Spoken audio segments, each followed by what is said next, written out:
Hello, this is a podcast talk about unhacked democracy's Hungarian Elections Simulation Exercise. I am Zsuzsanna Balázs. I'm a journalist and a podcaster and the co-author of Viktor Orbán's Affairs with Women, the Liberal Playbook, Gender, Power and Control. And I was also a participant in this election game. And the participants of this talk is Zsófia Banuta, co-founder and director of Unhacked Democracy, Melanie Barlai, also co-founder and director of Unhacked Democracy and a political scientist at Andrássy University, and Ádám Sanyó, election analyst, data analyst, and editor-in-chief of Tactical Voting. So there has been an election simulation in February in Hungary before the parliamentary elections of Hungary, and you have organized this event. What was the purpose of this game? So it's nice to be here with you guys. Zsuzsa is not only our moderator of today, but she also played the propaganda's role in the simulation exercise. Let me turn the clock back, rewind the clock back a little bit to February 2026. It was a historic time. We are still living in historic times, but it was a very uncertain time when tensions were really high and no one really knew what to expect on election day and after the elections. The polls were steadily showing a Tisza lead, but we didn't know what could happen if Tisza won with a tiny majority. So we wanted to do a simulation exercise, a war game, essentially, to play and simulate what could happen on election day and 30 days after the elections when the results are certified. And why was your purpose this goal? So why did you think that this was the goal that you had to kind of simulate beforehand, that the election is very tight? When we designed the game, the assumption was that Tisza is likely to win the election. But as Zsófia mentioned, the polls were showing that they have a steady lead, but that could mean in the current electoral system that they can win by, let's say, 10 seats, maybe 15 seats. But what we wanted to highlight is that what happens if that majority goes down to just 1 or 2 seats, and what are the potential legal battles or political battles that the parties and other participants that were actually participants of the game as well could so how they could behave in those situations when we don't know what the actual final results are, maybe for days or even weeks. So that's what we wanted to kind of simulate with the players. And we wanted to provide, again, a democratic innovative tool for the actors to monitor the processes in this contested time. But we know this time that it will be a historical moment, referring to Zsófia. And we wanted to have a tool where the actors can experience what can happen and detect the dilemmas in this process. So we are civil society actors, member of the free press, and it was very difficult to predict what could happen. Everybody was speculating, I think all over the world, what could happen in Hungary, whether Viktor Orbán is going to hand over power, how these captured institutions will react, and how democratic really the Hungarian elections will be. So when we, members of civil society, NGOs, activists, leaders, came together at the end of 2025, we were deliberating what each of our NGOs would do and how we will prepare. And I was a bit disappointed at that meeting because it really turned out that nobody had a real plan and nobody was really working with scenarios. And I was talking to my colleagues here and we were brainstorming what we could do. And it was very obvious that we needed to do something that we hadn't done before because it was such an unprecedented time. And one of our colleagues who was not in this room said, why don't we just do a war game, which we never did before.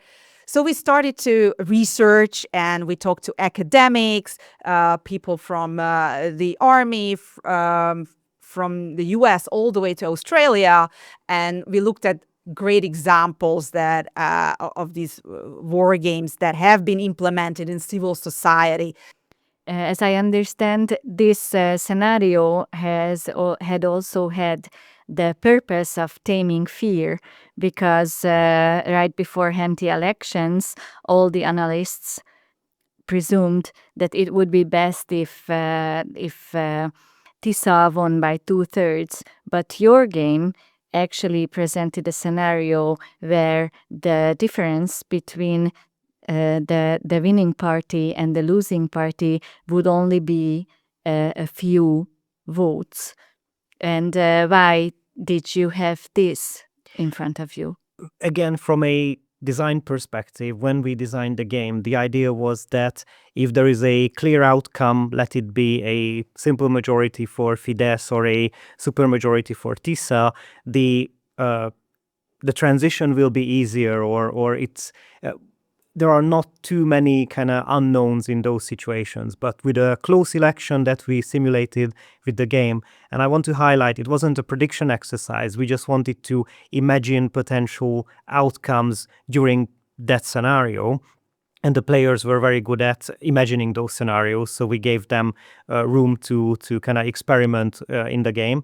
So, but the reason why we focused on this close outcome was because most of the kind of legal battles and political battles were most likely in those cases. Let it be recounts, let it be even revotes, which could have happened in those cases. And we wanted to see how that plays out and how the players imagine those cases.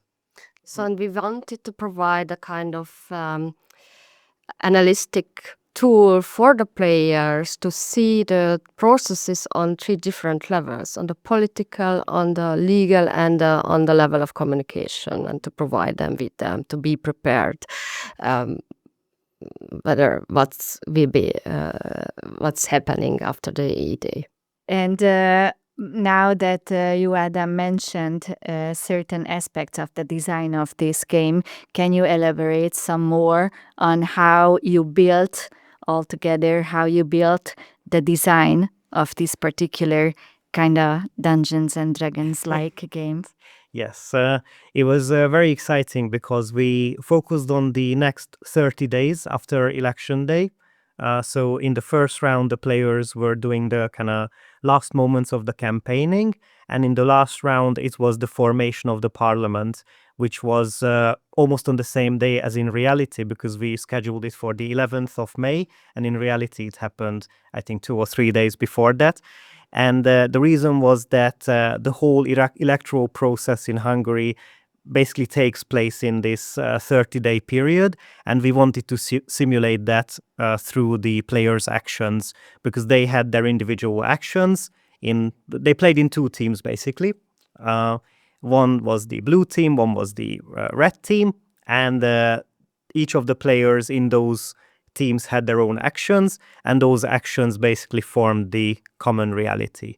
And you wanted to say something, Zsófi? Yes, because let's help the listeners imagine what this game really looked like. So we did a very professional casting in civil society to play the roles that we assigned on each team that Adam mentioned. There were 25 people in the room, in the plenary session room, and there were 6 roles on each team. Some roles were played by multiple players. For example, on the red team, we had Fidesz, Mi Hazánk, the propaganda media, the police, Russia, and allies. And the president. And the president, yes. And institutions, and other captured institutions. And on the blue team, we had roles such as TISA, civil society and trade unions. Then we have the EU and the international institutions, and the independent media. And we forgot Yeah. one, which is the current opposition parties. The smaller opposition, smaller opposition parties that What didn't, does it? They, that didn't get into Only parliament. you that forgot. yes. And then in the middle, we had the judges panel. We called them the control team, which helped to really make sense of the arguments and they created a common reality and helped us interpret what each team and each player said. And I mentioned casting because it was very important to select the right people for the right roles. It was a non-partisan event. We were all members of civil society or the free press, and everyone was a very professional, a very dedicated player. Also you, Zsuzsa, because you were playing the role of the propaganda. And from the organizational perspective, for us, it was very important to create for all the players and actors a safe place to be in, and we relied on experts we have been working with for many years, for decades. For example, So, András Rácz, who is probably the most brilliant mind in Hungary when it comes to Russia. And he did a stellar job playing Russia. We had a wonderful venue where we had a room where we were all playing. And it was important that everybody was briefed properly. So each player got a page with their primary goal, their secondary goal, with the limitations of their role and actions they can take, and the 3 questions that they had to answer in each round. For example, the first question was, what actions? You know what the 3 questions Right. are. What I wanted to- actions? Yeah. Okay. What actions they need to take, why they are taking these actions, and what the impact is that they're hoping to get out of it. And depending on the depth and the strength of the player, we gave them either 3 minutes, 2 minutes, or 1 minute to argue. And we had a very tight Yeah, schedule. from a design perspective, I wanted to highlight the limitations that Zsófi mentioned. So in these kind of war games, it's very important to make players stay realistic, which means that when you give them certain limitations, such as, oh, you can't just call in the army and stuff like that, let's say for Fidesz, that was a good limitation, because this way they were forced to think in this shared reality, which is closer to our potential reality. So we wanted to avoid the extremes, basically. We didn't manage to fully, which we will probably talk about with when we mention certain actions, but it was good to see that players really try to stick to these limitations while being very creative as well. Now that you mentioned that you created a shared reality for the actors, so it wasn't the case that the actors were just sitting in their own room and trying to make up their own reality for what they think. How did you create this shared reality? How did you fulfill that it was one reality that all the participants were obliged to Yes. take their roles in? Yeah, so as Zsófi mentioned, each team had their own room where they could come up with their own actions, and they could coordinate or not coordinate depending on how they felt that fits their role, as in, do I want to coordinate or not? And then in the plenary session, they actually shared those actions, saying that my favorite one was that the players actually predicted one of the actions of the early campaign of Fidesz, because the Fidesz player said that, oh, I want to send out letters through the utility company, which is owned by oligarchs related to Fidesz, and that happened 10 days later. So, but basically they had these actions, and when something was unclear, there was the control panel, three people who were basically the judges of the game, and they decided whether something is realistic or not, and whether that should stay in that reality or not. So that was very good that both the players had the limitations, and there was also an arbitrator of of the world, which was these three-person panel. And you, Adam, mentioned the letters that were sent out by the electricity company. Could you mention some more examples of what you saw in the simulation that actually became partly or fully reality afterwards in real Hungarian life? Yes, yes. The other thing was, which basically started the game, was a false flag operation by Russia, which in the game was it involved the refinery in Százhalombatta, but in the actual reality it was in Serbia. But there was still an action from the former Fidesz government that they sent out troops to defend the refinery in Százhalombatta. So interestingly, both the players thought about, oh, there is a potential to kind of make this alarmist move, and Fidesz actually did that in reality. It's just that the impact was smaller than in the game. But, and it was so interesting to see how different actors are reacting to the different actions. And one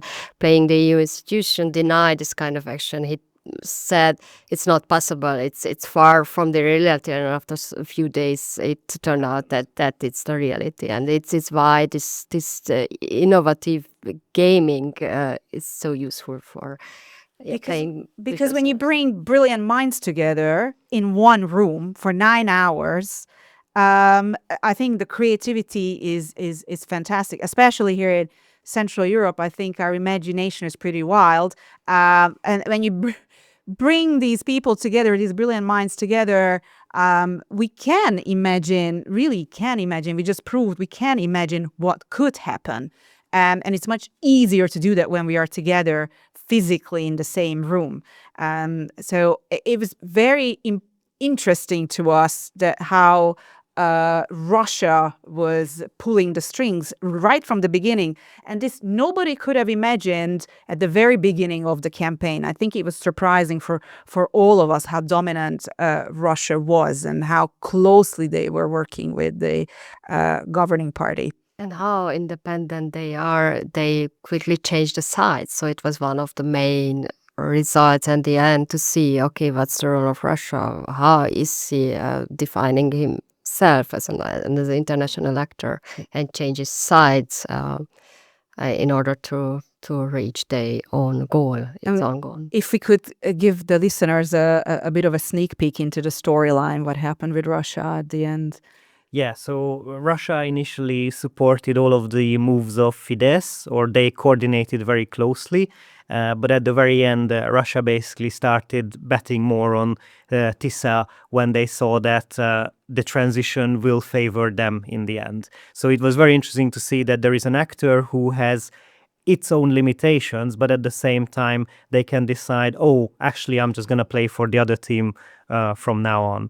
And one of the players actually said when we had this kind of debriefing after 8.5 hours that, oh, it was such a good game. Can we just have a round 5 and continue? So it was very, like, as Zsófi said, it was very intense. It was timed. It was 90 minutes each round. It was just, I really enjoyed it, even though I was just moderating it. But yeah.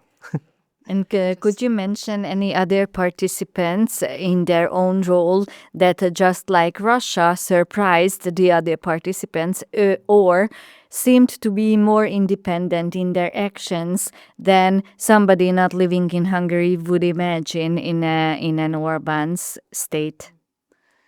I think it was the far right, Mi Hazánk in English, our homeland. Our homeland. Our homeland movement, right? I was, apart from organizing the simulation, I was also overseeing the red team. I was an observer in the room when they were deliberating, and it was very interesting for me to see how the player of Mi Hazánk was in the corner thinking by himself, alone. Everybody else was brainstorming together, and their imagination was going wild. The strategic thinking was going wild while Mi Hazánk was in the corner. But Zsuzsa, you were in that room playing the propaganda. Yes, What was I what was. was surprising for you? What I took away from this simulation was actually the fact that what I thought while I was sitting there, that the free press was so much so put in a corner by the Orban state that it became very difficult for the free press to work independently in the sense of being critical of TISA party. And what I told you at the very end of the game, what my fear was how these independent media actors, including myself, would be able to come out of the other end of the elections when it became again a time when being critical of the ruling party would be very necessary. And I think it is a very big question now that everybody wants Hungary to become a more democratized state. And for doing so, Fidesz still has its numbers in the parliament and in economy and in all different parts of the state. So I think this is a very big question of media itself. I think also for civil society, because it was very surprising to me how realistic the game was, in a sense that members of the blue team were playing really siloed, as opposed to the red team, which was very coherent and strategic in working together. In reality, we know that the Fidesz campaign fell apart. However, we are now in a regime change period, and again, it would be very important to work for different players together who have a common goal. Just to add to that, two things. So one of the things you highlighted is the kind of common understanding or common working or shared. What's the best word for that? So we were in that shared reality for a day. And what I found very interesting was that when I look at the experts that were involved in this game, because we had 25 very talented and brilliant people who played the game or were participating in any way, and they live in their own reality, they write their own simulations or their kind of predictions, and that's, let's say they publish a 20-page paper and then that's it. And I think the interesting thing in our case was that these people were together and they didn't just live in their world. They actually had to work together and say, okay, you said that, so I think that. And then this kind of back and forth just created something new. So that was one thing I really enjoyed. And the other one was that we highlighted is this intensity, that instead of you working on something for months and months, now you just have 20 minutes to come up with a 90-second argument. And that's a very different approach to how these things can be done. And as you said, it's a forward-looking thing, and it was kind of like a crisis management game to think back. And I really enjoyed that.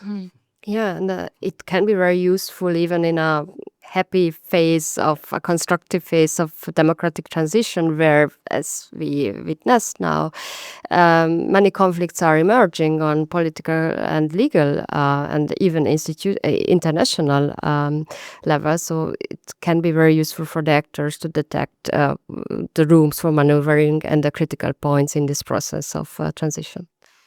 Let me just add, it's very important to be also imagine not only the worst case scenario, but the best case scenario. And it's really hard to imagine the best case scenario because we are always trained to think of the worst. But how can we build a new system? How can we rebuild the country? How can we rebuild anything if we cannot vision the best? And this exercise, this simulation game, is absolutely brilliant to put the actors in their seats and experience that situation that we are co-creating. So this simulation exercise has multiple purposes and can be used in different institutions, also in businesses, and for civil society as well. And now that the election is over, And all these participants that you brought together for this simulation are once again working in their own fields and trying to push their own agenda. Can you experience more cooperation between these actors now after the 20th of February that you actually provided this opportunity for them to work together? And if not, how can you think, what tools can you think of that all these different characters of the public sphere in Hungary could and would work together? I can speak from my personal experience. Every time I bump into a player from the simulation exercise on the street or at a conference, they always have a smile at their face because it was a fun event. It was very intense. Adam, you didn't even mention that you had your little remote control. Oh yes. Yeah, I'm an American football referee. So when I was measuring the time for players, it was actually to the second with a remote controller. So it was that timed. It wasn't just like you can go on for like half a minute. No, that's it. Your time is up. Like just like in reality. Sorry, go on. So it just really added to the fun, and sometimes it was surreal, and we had a lot of laughs. But unfortunately, we live in a quite surreal world. So what I can tell you is that it definitely improved the bond. It enhanced the bond, the trust, and those players are more open with each other. What it will look like in the future, I cannot tell you yet. But that's definitely tangible outcome that I saw. And we definitely need more democratic innovation tools, which brings together the actors in civil society and strengthen the bond between the state and the different actors in this field. So. And I also like to thank the actor Tamás Lengyel, who helped us create the little news inserts before each round, because we pre-recorded 13 news items. So if you could explain it. Also when designing the game, we wanted to give a kind of framework for the players to think about what the next round is going to be about, because as I mentioned, we had 4 rounds of game. And for each of these segments, we had this news segment which basically explained that this is the result of the election, this is the result of the recount, and that kind of gave some ideas for the players. Okay, what should I focus on next? Which I think you also mentioned that helped you to be more in character throughout the game. Yes, I mentioned it in the Hungarian version of our conversation, but I will mention it now again.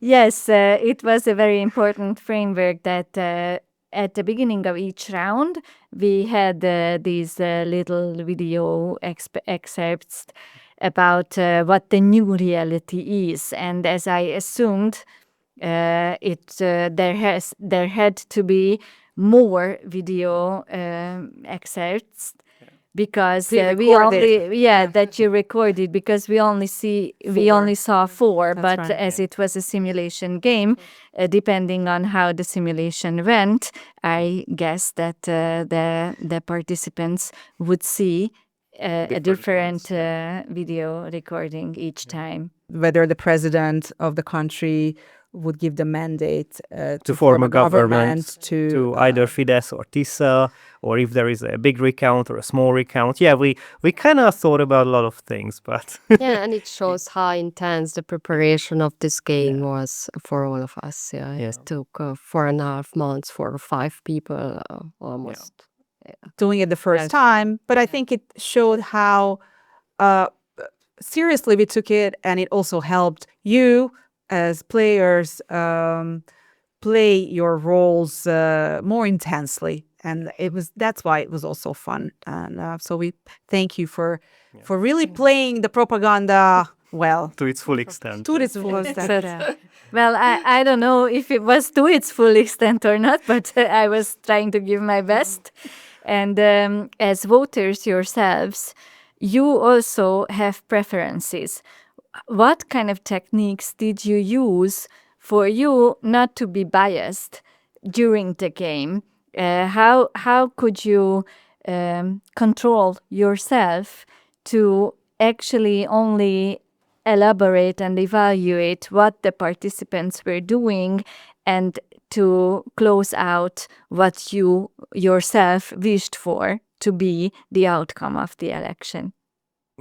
I think it was very simple. It was a game that we wanted to do really well. So even during the preparation, we had these kind of mock rounds played amongst us, and we were actually looking at, okay, was that a good argument? Was that a not so good argument? And we also worked with the control team extensively. So during the breaks, when the players were on their break and the control team was kind of arbitrating this new reality, I was always asking them control questions like, what do you think about this? Please focus on that. So we were really focusing on, yes, we want to have the best potential reality rather than, oh, okay, I would like a, I don't know, not so close outcome. It doesn't matter. It's the player's decision. We are just there to moderate. That's how. I think the briefing, Melanie, was very important. Yes. And the game designers did a very good job in setting up the framework and how far the players could go.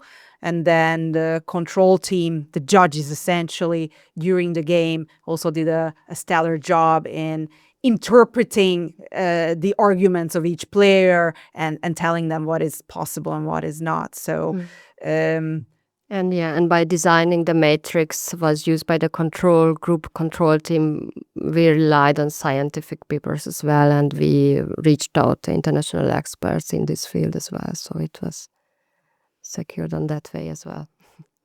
But in the sense of the election itself, this whole simulation game was actually kept in secret. Did you never think about making it public so the voters of Hungary or even more participants of the public life could use some of the ideas that these 25 participants came up with during the game?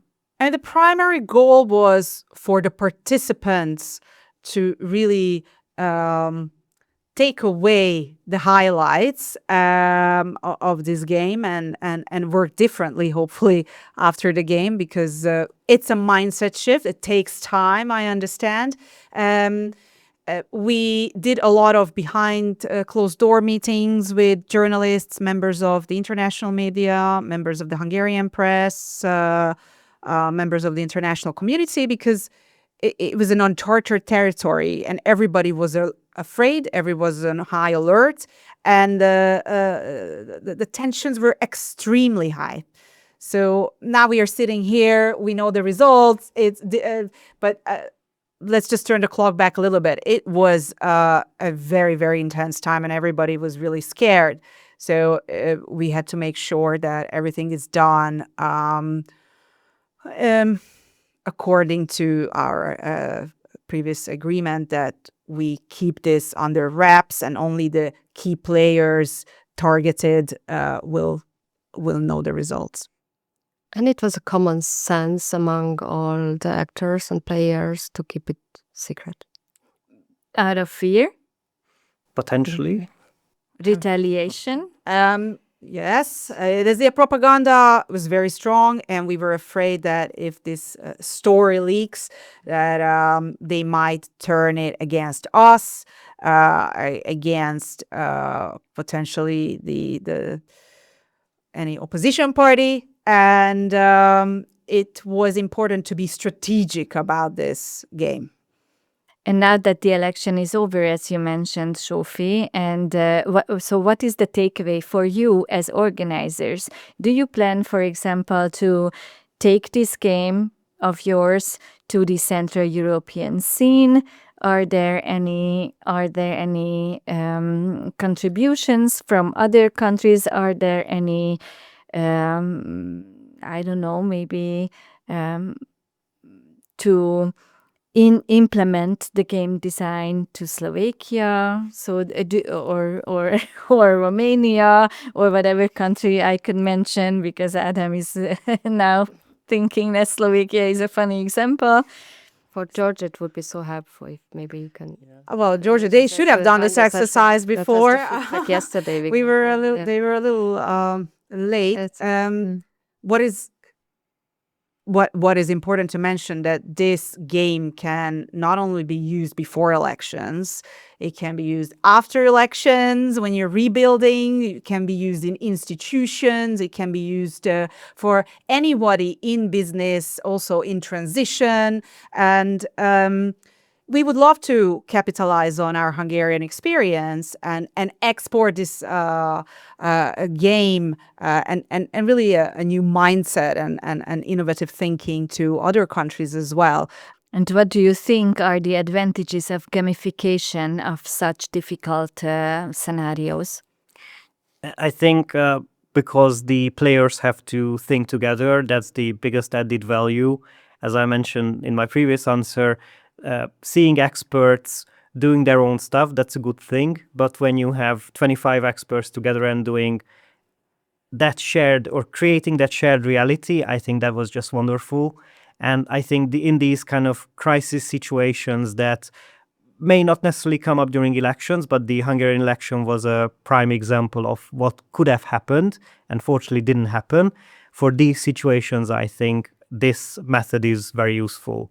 And as Zsófi mentioned, in businesses, there might be crisis situations that they want to model, or other governments or NGOs want to experiment with that.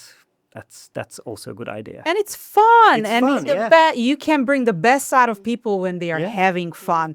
And again, we not only have to think about the worst case scenarios, we need to also think about the best case scenarios, because if we can't imagine, if we cannot experience the best, how can we work towards it? So it's super important. So thank you for the elaboration on this very magnificent technique.